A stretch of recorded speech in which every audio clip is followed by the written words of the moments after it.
ഇസ്ലാം ഒരു നിത്യനൂതനമായ ആശയമാണെന്ന് പറയാറുണ്ടെങ്കിലും പലപ്പോഴും അത് മത യാഥാസ്ഥികതയുടെ രൂപവും ഭാവവും കൈക്കൊള്ളാറുണ്ട് എന്നാണ് സത്യം. അത് ഏറ്റവും അധികം ദൃശ്യമായത് സൗദി അറേബ്യയിലാണെന്ന് കാണാം.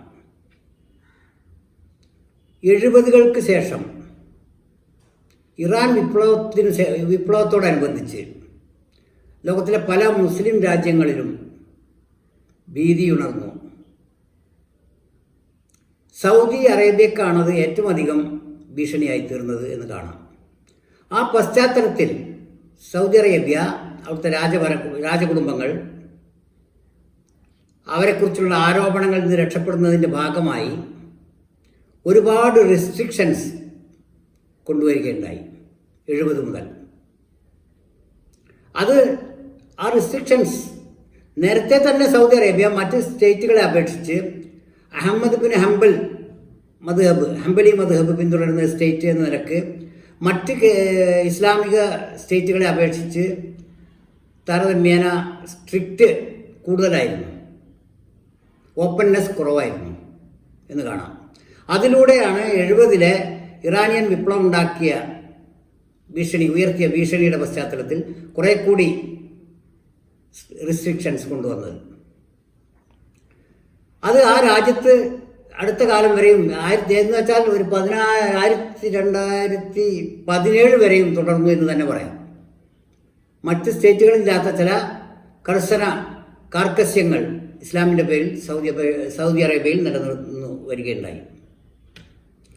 ഈ പശ്ചാത്തലത്തിലാണ് സൗദി അറേബ്യയിലെ പുതിയ അധികാരം ഏറ്റെടുത്ത ക്രൗൺ പ്രിൻസ് കിരീടാവകാശി മുഹമ്മദ് ബിൻ സൽമാൻ വിഷൻ 2030 എന്നൊരു പദ്ധതിയുമായി 2017 തുടക്കം കുറിക്കുന്നത്. അതിൻ്റെ ഫലമായി വലിയ വലിയ നൂതന ആശയങ്ങൾ അദ്ദേഹത്തിൻ്റെ ഭാവനയിലുള്ളതായി അദ്ദേഹത്തിൻ്റെ പലപ്പോഴുമുള്ള അഭിമുഖങ്ങളിൽ നിന്ന് മനസ്സിലാകുകയുണ്ടായി. അതിൻ്റെ ഭാഗമായിട്ടാണ് ഇന്ന് സൗദി അറേബ്യയിൽ കാണുന്ന ചില പരിഷ്കാരങ്ങൾ ഉണ്ടായിത്തീർന്നത്. ആ പരിഷ്കാരങ്ങൾ കേവലം സൗദി അറേബ്യയെ ഒരു മോഡറേറ്റ് സ്റ്റേറ്റ് ആക്കുക എന്ന ലക്ഷ്യത്തോടെ മാത്രമായിരുന്നില്ല മുഹമ്മദ് ബിൻ സൽമാൻ ആസൂത്രണം ചെയ്തത്. രാജ്യത്തിൻ്റെ പോപ്പുലേഷനിൽ ജനസംഖ്യയിൽ 63% 30 വയസ്സും അതിന് താഴെയുള്ള ചെറുപ്പക്കാരാണെന്ന് കണ്ടുകൊണ്ട് ആ ചെറുപ്പക്കാരുടെ അസ്വാസ്ഥ്യങ്ങൾ, അവരുടെ അസംതൃപ്തികൾ മുഴുവൻ കണക്കിലെടുത്തുകൊണ്ടാണ് അദ്ദേഹം ചില പരിഷ്കാരങ്ങൾക്ക് രൂപം കൊടുത്തത് എന്ന് അദ്ദേഹം തുറന്നു പറയുകയുണ്ടായിട്ടുണ്ട്. ആ അവസ്ഥയിൽ സൗദി അറേബ്യ 17-ന് ശേഷം പല മാറ്റങ്ങൾക്കും വിധേയമായി. ഉദാഹരണത്തിന് എൻ്റർടൈൻമെൻറ്റ്, സ്പോർട്സ്, മറ്റ് രംഗങ്ങളിലെല്ലാം ഉണ്ടായ ചില മാറ്റങ്ങൾക്ക് പുറമെയാണ് സ്ത്രീകൾക്ക് കുറെ കൂടി സ്വാതന്ത്ര്യം അനുവദിക്കുകയുണ്ടായി. അതുവരെ ഉണ്ടായിരുന്ന സ്ത്രീകൾക്ക് മേലുണ്ടായിരുന്ന റെസ്ട്രിക്ഷൻസ്, നിയന്ത്രണങ്ങളിൽ കുറേ എണ്ണം എടുത്തു കളയുകയും അവർക്ക് ഡ്രൈവ് ചെയ്യാൻ പോലും അധികാരം കിട്ടുകയും ചെയ്തു ആദ്യമായിട്ട് സൗദി അറേബ്യയിൽ. ഈ മാറ്റം അതിനു പുറമെ ടൂറിസം വിസ കാര്യങ്ങളിൽ വലിയ മാറ്റം കൊണ്ടുവന്നു. നേരത്തെ തീർത്ഥാടകർക്കും തൊഴിലാളികൾക്കും മാത്രം നൽകപ്പെട്ടിരുന്ന വിസകൾ ടൂറിസം എന്ന ലക്ഷ്യത്തോടെ തന്നെ നൽകാൻ മാറ്റങ്ങൾ കൊണ്ടുവന്നു, ഇമിഗ്രേഷനിലും മറ്റും. അത് സൗദി അറേബ്യയിൽ ടൂറിസം രംഗത്ത് വലിയ പുരോഗതി ഉണ്ടാക്കി എന്നത് അവരുടെ ആത്മവിശ്വാസം വർദ്ധിപ്പിക്കുന്നതായിരുന്നു. ഇപ്പോൾ എല്ലാം പുറമെയാണ് സൗദി അറേബ്യയിൽ മോറൽ പോലീസ് എന്നൊരു വിഭാഗമുണ്ട്. അതായത് മതത്തിൻ്റെ അനുഷ്ഠാനങ്ങളെ ഓർമ്മപ്പെടുത്താനും നിർബന്ധിക്കാനും കാര്യക്ഷമമാക്കാനും ഉദ്ദേശിച്ചുകൊണ്ട് ഒരു പോലീസ് സേന പ്രവർത്തിച്ചിരുന്നു. അവയെ പരിധിവരെ നിർവീര്യമാക്കി, ലഘൂകരിക്കപ്പെട്ടു അവരുടെ ജോലി. അതിനർത്ഥം ജനങ്ങൾ മതമുള്ളവരാവട്ടെ മതമില്ലാത്തവരാവട്ടെ സൗദി അറേബ്യയിലുള്ളവർക്ക് ഒരു വലിയ ആശ്വാസമായിട്ടാണ് അത് കലാശിച്ചത്. കാരണം അത് വീർപ്പ് മുട്ടിക്കുന്ന ഒരു അവസ്ഥയായിരുന്നു അതിനു മുമ്പ്. അതിന് മാറ്റമുണ്ടായി. ഈ മാറ്റങ്ങളെല്ലാം കേവലം മാറ്റങ്ങൾക്ക് വേണ്ടി മാത്രമല്ല, 63% വരുന്ന യുവാക്കളുടെ ഭാവി കൂടി കണക്കിലെടുത്തുകൊണ്ടാണെന്ന് മുഹമ്മദ് ബിൻ സൽമാൻ ആവർത്തിച്ച് പറയാറുണ്ട്. ഒന്നാമത്തെ കാരണം, ഇന്ന് അതിൻ്റെ ഓയിൽ സ്രോതസ്, സാമ്പത്തിക സ്രോതസ് എണ്ണയാണ്. 60 വർഷത്തേക്ക് കൂടിയാൽ അത് ഉണ്ടാവുകയുള്ളൂ എന്ന് പഠനങ്ങൾ പറയുന്നുണ്ട്. ഈ പശ്ചാത്തലത്തിൽ വേണം ഈ മാറ്റങ്ങളെ കാണാൻ. കാരണം 60 വർഷം എന്നുള്ളത് അത്ര ദീർഘമായൊരു കാലയളവൊന്നുമല്ല. എന്ന് പറയുമ്പോഴേക്കും തീർന്നു പോകും. അപ്പോൾ ഈ ചെറുപ്പക്കാരുടെ ഭാവി എന്തായിത്തീരും എന്നതിനെക്കുറിച്ചുള്ള ദീർഘവീക്ഷണത്തിൻ്റെ ഫലമായിട്ട് കൂടിയാണ് യുവാവായ രാജകുമാരൻ ഈ വക മാറ്റങ്ങൾക്ക് ഇടം കൊടുത്തിട്ടുള്ളത്. മാത്രമല്ല, അദ്ദേഹത്തിന് ദീനിനെക്കുറിച്ച്, മതത്തെക്കുറിച്ചും ചില പുരോഗമന ചിന്തകളുണ്ടെന്ന് അദ്ദേഹത്തിൻ്റെ ചില അഭിമുഖങ്ങളിൽ നിന്ന് നമുക്ക് മനസ്സിലാക്കാനാവും. നേരത്തെ പറഞ്ഞതുപോലെ മതം ഒരു എക്സ്ക്ലൂസീവ്നെസ് തോന്നിപ്പിച്ചിരുന്നു നേരത്തെ സൗദി അറേബ്യ. മറ്റ് അറബ് ഗൾഫ് രാജ്യങ്ങളെ അപേക്ഷിച്ച് കുറേ കൂടി എക്സ്ക്ലൂസീവായിരുന്നു സൗദി അറേബ്യ. എങ്കിൽ അതിനെ കൂടുതൽ ഇൻക്ലൂസീവ് ആക്കി കൊണ്ടുവരണമെന്നാണ് അദ്ദേഹം പറയുന്നത്. ഉൾക്കൊള്ളൽ അധികമാക്കുക. അത് ഇസ്ലാമിനെതിരല്ല, ഖുർആനെതിരല്ല എന്നുകൂടി അദ്ദേഹം പറഞ്ഞു വെക്കുന്നുണ്ട്. അതൊരു വാസ്തവമാണ്. കാരണം മത യാഥാസ്ഥികന്മാർ സൗദി അറേബ്യക്ക് മേൽ 70-ന് ശേഷം പിടിമുറുക്കിയത് രാജ്യത്തിൻ്റെ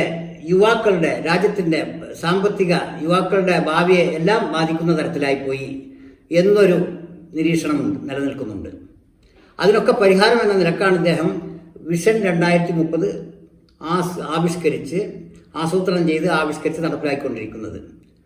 അത് സൗദി അറേബ്യയുടെ സാമ്പത്തിക വിജയത്തിന് മാത്രമല്ല നിദാനമാവുക എന്ന് നമുക്ക് ഇതേവരെയുള്ള മിഡിൽ ഈസ്റ്റ് രാജ്യങ്ങളുടെ പുരോഗതിയിൽ ലോകത്തിന് കിട്ടിയ വിഹിതം എന്തൊക്കെയാണെന്ന് നോക്കുമ്പോൾ നമുക്ക് ബോധ്യപ്പെടും. കാരണം സൗദി അറേബ്യയിൽ ഓരോ കെട്ടിടങ്ങൾ നിർമ്മിക്കുമ്പോഴും, ഓരോ പാലങ്ങൾ വരുമ്പോഴും, ഓരോ റോഡിൻ്റെ നിർമ്മാണം നടക്കുമ്പോഴും അതിലൊരു പങ്ക് ലോകത്തെ ലേബർ ഫോഴ്സിന് ന്യായമായും ലഭിക്കാറുണ്ട്. ഗൾഫിലെ എല്ലാ രാജ്യങ്ങളുടെയും അവസ്ഥ അത് തന്നെയാണ്. അതുകൊണ്ട് തന്നെ സൗദി അറേബ്യ പോലുള്ള രാജ്യങ്ങളിൽ മാറ്റങ്ങൾ വരുമ്പോൾ അതിൻ്റെ ഗുണഭോക്താക്കൾ അവിടുത്തുകാർ മാത്രമായിരിക്കില്ല, ലോകം മുഴുവനുമായിരിക്കും എന്നതാണ് വാസ്തവം. ഇതൊരു നല്ല രീതിയാണെന്ന് കാണാം. റിലീജിയസ് എക്സ്ട്രീമിസം പാടെ ഇല്ലാതാക്കണമെന്നാണ് ക്രൗൺ പ്രിൻസ് പറയുന്നത്. അതായത് മത തീവ്രവാദം അത് സൗദി അറേബ്യക്ക് ആവശ്യമില്ല എന്നാണ് അദ്ദേഹം പറയുന്നത്. എന്നാൽ ഒരു ഘട്ടത്തിൽ ശീതസമര കാലത്ത് മത തീവ്രവാദത്തെ അറിഞ്ഞോ അറിയാതെയോ ഇതേ സൗദി അറേബ്യ സഹായിച്ചിട്ടുള്ളതായി കാണാം.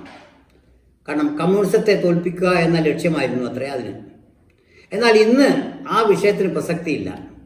മാത്രമല്ല, ക്രൗൺ പ്രിൻസ് പറയുന്നു, 100 കൊല്ലങ്ങൾക്ക് മുമ്പ് ലോകത്തെക്കുറിച്ചുള്ള അറിവുകൾ പരിമിതമായിരുന്ന കാലത്ത് പറഞ്ഞതും ഉണ്ടാക്കിയതുമായ അഭിപ്രായങ്ങൾ ഇന്ന് പ്രസക്തമല്ലാതായി തീർന്നിരിക്കുന്നു. ഇന്നത്തെ ലോകത്തിന് പ്രസക്തമാവുന്ന, ഇന്നത്തെ ലോകവുമായി ബന്ധപ്പെട്ട കാര്യങ്ങളാണ് നമുക്ക് വേണ്ടത്. ആ പരിപ്രേക്ഷ്യത്തിലാണ് മതത്തെ, അതിൻ്റെ ഉത്ബോധനങ്ങളെ കാണേണ്ടതും എന്നാണ് അദ്ദേഹത്തിൻ്റെ വാദം.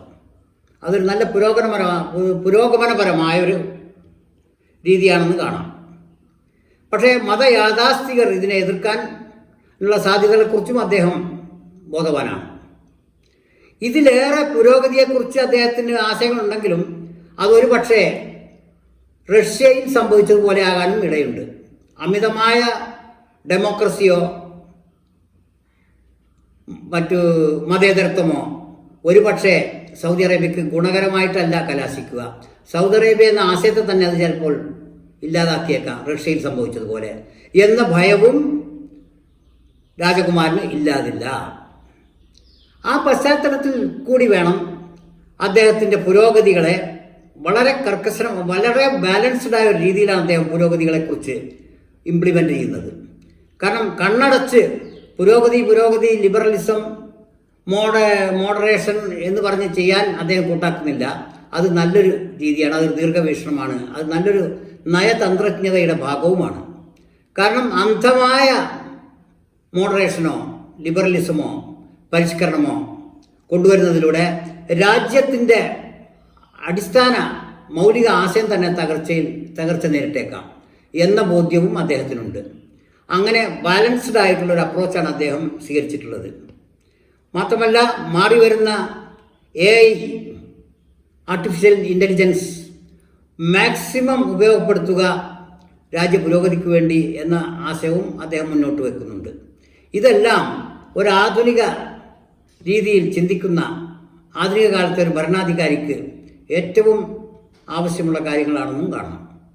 ഈ അവസ്ഥയിൽ പക്ഷേ നിരാശരാകുന്ന ചില വിഭാഗങ്ങളെങ്കിലും ഉണ്ട് എന്ന് വേണം കരുതാൻ.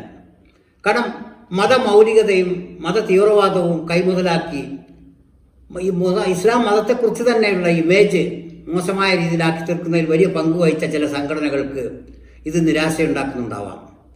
പക്ഷേ അതിനെ അദ്ദേഹം കാര്യമായി കാണുന്നില്ല എന്ന് വേണം കരുതാൻ. അതേസമയം അമിതമായ പുരോഗമനേച്ഛ തകർച്ചയിലേക്ക് നയിക്കുമെന്ന ബോധ്യവും അദ്ദേഹത്തിനുണ്ട് എന്നുള്ളത് കാര്യങ്ങളോടുള്ള ഒരു ബാലൻസ്ഡ് അപ്രോച്ചിന് സാധ്യത കാണുന്നു. ഇത് വളരെ പോസിറ്റീവായ ഒരു രീതിയാണ്. ഏതായാലും MBSൻ്റെ വിഷൻ 2030 സൗദി അറേബ്യയിലെ ഇൻഫ്രാസ്ട്രക്ചറിൽ മാറ്റങ്ങൾ മാത്രമല്ല, സൗദി അറേബ്യയിലെ യുവാക്കളുടെ ഭാവി ഉത്കണ്ഠകൾക്ക് മാത്രമല്ല, ലോകത്തിൻ്റെ തൊഴിൽ സാധ്യതകൾക്കും ഇസ്ലാമിനെക്കുറിച്ചുള്ള ഇസ്ലാമികേതര സമൂഹങ്ങൾക്കുള്ള തെറ്റിദ്ധാരണകളെക്കുറിച്ചും മുൻവിധികളെക്കുറിച്ചും വലിയ മാറ്റങ്ങൾ കൊണ്ടുവരുമെന്ന് നമുക്ക് ആശിക്കാം. അങ്ങനെ തന്നെ ആയിത്തീരട്ടെ. എല്ലാവിധ വിജയങ്ങളും MBSൻ്റെ വിഷൻ 2030 നേർന്നുകൊണ്ട് ഈ വാക്കുകൾ അവസാനിപ്പിക്കുന്നു.